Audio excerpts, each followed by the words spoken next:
आज 6 डिसेंबर एका महामानवाचा आज 1956 साली आपल्याकडून निघून गेले.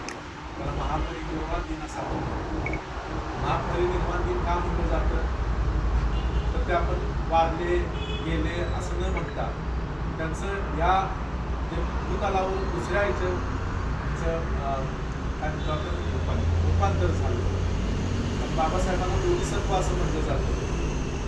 2500 वर्षापूर्वी गौतम बुद्धांचा जन्म झाला. त्याच्या अगोदर 28 बुद्ध झाले होते, 27 बुद्ध आणि गौतम बुद्ध हे 29वे बुद्ध. त्यानंतर त्यांचा अभ्यास किंवा त्यांच्यातली तत्व ज्यांच्यात आली असे डॉक्टर बाबासाहेब आंबेडकर असं मानलं जातं. त्याचबरोबर संत गाडगे महाराजांनाही बोधिसत्व असं संबोधलं जातं. आता आपल्याकडे ह्या गोष्टी जास्त नाही आहेत.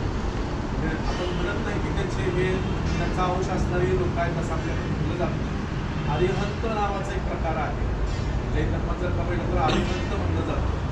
अरिहंत बोधिसत्व त्यानंतर मग बुद्ध अशा ह्या ज्ञानाच्या परिक्रमा आहेत. ते 1, 2, 3 पंचायत जातं. गौतम बुद्ध आणि महावीर या दोघेही समकालीन आहेत. दोघेही बिहारमधल्या भागातूनच त्यांचं जन्मभूमी तिथेच आणि त्यांची कर्मभूमी तिथेच आहे. जर का सगळ्यात पहिली आपण लेणी पाहिली तर बिहारमध्ये बराबर म्हणून एक टेकडी आहे. त्याच्यात गौतम बुद्धांच्या अनुयायांनी जैन धर्मासाठी केलेल्या लेण्या आहेत. म्हणजे जैन धर्माचे जे साधू होते, जे प्रचार करत होते, त्यांना थांबता यावं जगातली पहिली लेणी तिथं आहे. तर हे दोन्ही धर्म पॅरलल आहेत. आता धर्म नाही आहे म्हणजे आपण ज्याला धर्म म्हणतो हा धर्म नाही आहे, हा धम्म आहे. धम्म म्हणजे काय तर आचार विचार त्याच्यात चांगले आहेत. माणसाने माणसासाठी कसं जगावं हे शिकवणारी जी संकल्पना आहे त्याला धर्म म्हटलं जातं. आणि परंपरेनं बाबा हे करायचं आहे, इथं हे करायचं आहे, कसं करायचं आहे, यावं करायचं आहे, त्यावर ही जी बंधनं आहेत त्याला धर्म म्हटलं जातं. आता धार्मिक आणि धार्मिक म्हणजे धार्मिक बंधनंही चांगली आहेत. त्याच्यात आपल्याकडे आता हळूहळू वेगवेगळे प्रचलन जे प्रत्येकाने वेगवेगळ्या स्वतंत्र पद्धतीने धर्म सांगितण्याचा प्रयत्न केला. त्यामुळे धर्माच्या व्याख्या बदलत गेल्या. पण धर्म तिथंच आहे की जिथं आचार आहे, विचार आहे, माणसानं माणसासारखं वागावं हे जिथं आहे तिथं धर्म आहे. तर तो कुठल्याही धर्माचा माणूस असतो. धर्म आणि धर्म या दोन वेगवेगळ्या संकल्पना आहेत. तो पण ते धर्म हिंदू धर्माचा माणूस असला तरी धर्म पाळू शकतो. मी आता मगाशी सांगितलं तुम्हाला की पंचशील जे आपण घेतोय आपलं पहिलं पानांनी पाहता प्राणी हत्यापासून लांब राहील, बसावाला म्हणजे मी कधी खोटं बोलणार नाही, कामेसुमिच्छाचारा म्हणजे मी काम वाचण्यापासून लांब राहील, आणि न राहणार ज्याच्यात आपण म्हणतो त्याच्यात मी चोरी करणार नाही, आणि सुरामेर म्हणजे दारू मटण पाऊस त्याच्यापासून मी अलिप्त राहील, चिक्कापदक समाधी म्हणजे मी अशी शपथ घेतली. आणि आपण शेवटी साधू जे म्हणतो ते साधूचा अर्थ मला हे सगळं मान्य आहे, मी हे असं वागण्याचा प्रयत्न करतो. आणि त्रिशरण मगाशी सांगितलं तुम्हाला की बुद्धाला काय आपण बऱ्याच ठिकाणी म्हणतो की बुद्धाला बुद्धाला नाही ते त्याच्या बुद्धिमत्तेला त्यानं जे ज्ञान प्राप्त केलं त्या ज्ञानाला नमन आहे. त्यानं जो धर्म सांगितला त्या धर्माला नमन आहे. धर्म सांगितलं म्हणजे काय अर्थ सांगितलं की त्या आचार जे सांगितले आचार विचार कसे आहेत ते सांगितले त्या धर्माला.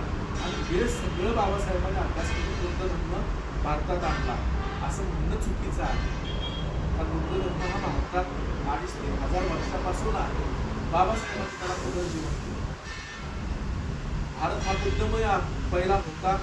जुने जर का सगळे बघितले तर सगळ्या मूर्त्या वगैरे ज्या आहेत त्या कुठल्याच दुसऱ्या देवाच्या सापडणार नाही, फक्त महावीराच्या बुद्धाच्या सापडतात म्हणजे पारंपरिक. बाकी आता मग जशी चित्र काढली त्याच्यानुसार प्रत्येकाने कोणाला तीन कोट्या केली, कोणाला हार केले, त्याच्या संकल्पनेनुसार धर्म वाढीच केले. आता ज्याला जे वाटतं त्याप्रमाणे धर्म वाढत गेला म्हणजे धर्म वाढत गेला.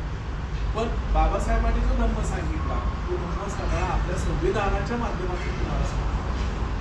तो धर्म सगळा संविधानात आणला. संविधानाचं कुठलंही कलम द्या की ज्याच्यात अगदी शेवटच्या तळागाळातल्या माणसालाही न्याय मिळेल असं संविधान लिहिलेलं आहे. आणि त्या संविधानाची निर्मिती आता त्याच्यावर बरेचसे काही जण शंकाकुशंका आता चालू आहेत, ॲड आले, रील आले. काही लोक ते कुणी केलं काय केलं हे बघत नाही. फक्त एक नाव बाजूला काढून दुसरं नाव ठेवायचं आणि त्या नावाला मोठं करायचं हा एक काही लोकांचा पुढचा हेतू असतो. म्हणजे काही तसं पक्ष आहेत, काही संघटना आहेत ज्या पडसालपणा करून आता या सगळं मिटवायला चालले आणि मनुस्मृती लागू करण्याचा प्रयत्न करतात. मनुस्मृतीचा खरंच अभ्यास केला मला तर वाटतं की प्रत्येकाने मनुस्मृती काय तर वाचणं मग संविधान आपल्याला सांगतं.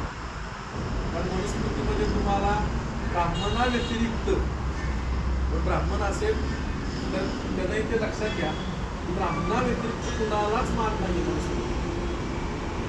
आपल्याला आपण म्हणतो सवर्ण आहे, मी मोठ्या जातीचा आहे, खालच्या जातीचा आहे. ब्राह्मण हा फक्त देवाच्या मुखातून आलाय. बाकी सगळे देवाच्या वेगवेगळ्या जिथं घाणेंद्रिय आहेत तिथं बाहेर पडलेली बाकी सगळी जमा असं म्हणू शकतो. स्त्रियांना समानतेचा अधिकार नाही. हे सगळे अधिकार बाबासाहेबांनी दिले. स्मृती जाळव. स्मृती जाळवमध्ये प्रत्यक्ष ते फक्त एक घटना होती. स्मृती नावाच्या कल्पनेने जाळलं. पण त्यांनी खऱ्या अर्थानं जाळला कुठे स्मृती संविधानाची संविधान दिलं आणि संविधानात प्रत्येक तळागाळातल्या प्रत्येक माणसाने श्रीमंत असो किंवा गरीब असो त्या सगळ्यांना समान न्याय देण्याचा प्रयत्न केला, समान हक्क दिले. म्हणून बाबासाहेब म्हणतो. म्हणून आपण त्यांचं महापरिनिर्वाण म्हणजे असं म्हणत नाही की त्यांचा मृत्यू झाला असं म्हणतो ना. महापरिनिर्वाण 5 डिसेंबर रात्री 11:50 ते 55 मिनिटांना त्यांचा मृत्यू झाला. म्हणजे ते आपल्या पृथ्वीवर गेले. पण आपण 6 डिसेंबर साजरी करतो. आम्ही 6 डिसेंबरला म्हणजे बाकीचा दिवस जो आहे महिने झाला तेव्हापासून आपण 6 डिसेंबर हाच मानतो. आता बऱ्यापैकी प्रचलित आहे रात्री 12 वाजता येऊन लोक त्याची आपण जागृती करतो. त्यांना खऱ्या अर्थाने स्वतःची काय म्हणतं संविधानानुसार आपण वागलो आणि माणसाने माणसासारखं वागलो. त्याच्या पलीकडे दुसरं बाबासाहेबांना तरी स्वतः नाही. आज आपण सर्वजण या कार्यक्रमाला उपस्थित राहिला